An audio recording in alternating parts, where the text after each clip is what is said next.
What's up, everyone? Welcome to Program Your Remote.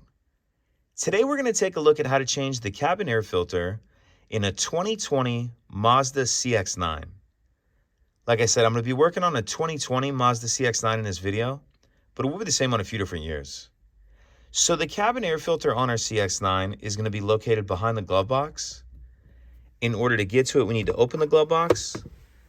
Then if we take a look at the right-hand side, we see this dampening latch right here, and we're just going to pull this straight off to the right, like that.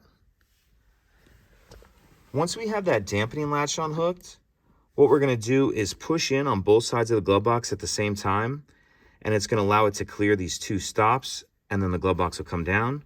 So push in, and it allows it to drop down a little bit like that. Now if we take a look up in here, this is the access door to the cabin filter right here. There's this pinch clip on the right hand side. If you pinch that, it'll allow it to swing off like that. And this is the tray for our cabin filter right here. Go ahead and pull that out, and then we'll take a closer look at this filter. So we have our tray out, and now we'll pull the filter out that's in the tray. And this is just kind of sitting in here, like that. I actually don't have the replacement filter. I'm gonna have to come back to it. But there's one thing I wanted to point out. If you notice on this tray, it says up and it has an arrow pointing up.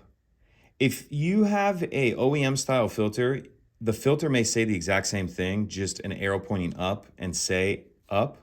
If that's the case, you'll install it in the same orientation as this with the arrow pointing up.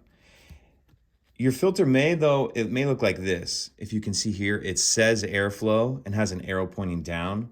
If yours says airflow, then you want your arrow pointing down because you want the airflow going down towards the floor of the vehicle once this is installed. So that part's just gonna really come down to your filter. If you see the word up on there, then have your arrow pointing up. If it says airflow, you want the airflow going down. And this filter just kind of sits in here, and there's this plastic piece right here with this ridge that'll fit in this ruffle of the filter. So when you have your new filter, just get that seated in there. Make sure everything's sitting in there properly. Make sure it's lined up around that little ridge and seated on the sides and sitting flat.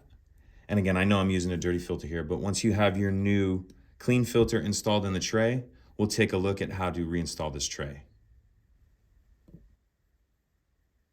Okay, so by this point, you have your new filter in the tray. Now we're gonna go ahead and reinstall that tray. And you want this installed with the arrow pointing up on the tray, like that. Then we'll grab our access filter, and if you notice, there's the same thing on here, an arrow with the arrow pointing up. So make sure it's installed that way. You start the left-hand side in first, and then that right side will snap on. Then we'll pick up our glove box until those stops clear and it kind of locks into place like that. And then we'll come over here and snap that dampening latch back on. And that's it. If you have any questions, please let me know. If you could take a second to like and subscribe, it helps us out and I'd appreciate it. Thank you.